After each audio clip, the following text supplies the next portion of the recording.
Di Pulau Nias dulu ada seorang yang bernama Lafau. Pada suatu saat dia diundang di salah satu pesta adat yang disebut di Nias adalah Uwasa. Dia menghadiri dan seluruh proses acara demi acara dia ikuti hingga sampai selesai.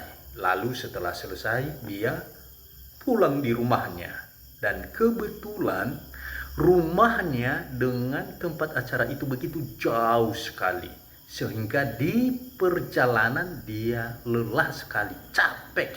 Dan kebetulan di jalan yang dia lewati itu ada satu sungai, namanya adalah Aramo.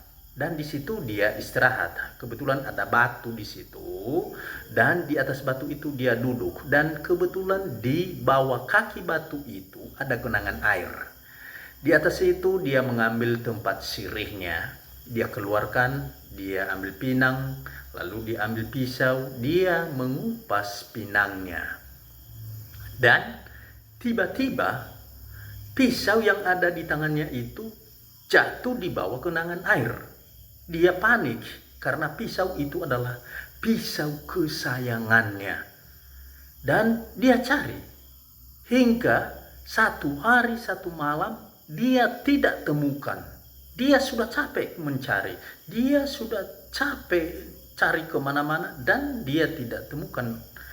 Artinya setelah dia capek, dia memutuskan untuk kembali di rumahnya. Dan setelah sampai di rumah, dia kepikiran, dia tidak bisa tidur dan dia mengatakan, saya harus kembali mencari pisau itu.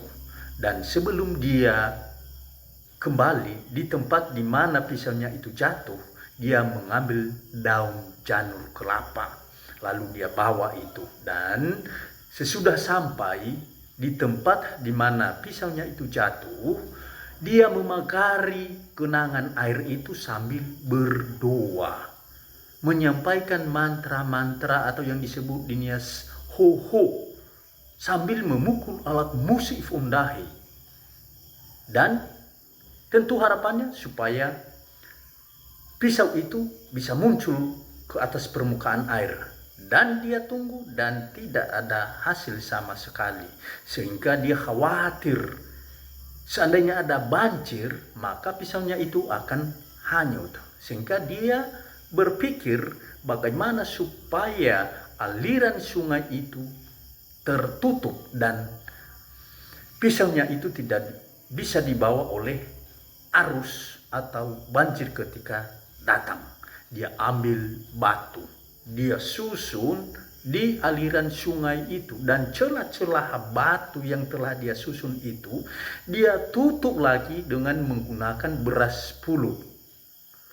Setelah selesai, lalu dia menyampaikan satu titah, mengatakan bila ada orang yang merusak batu ini atau melepaskan penutup jarak atau celah-celah dari batu ini, maka hujan akan turun.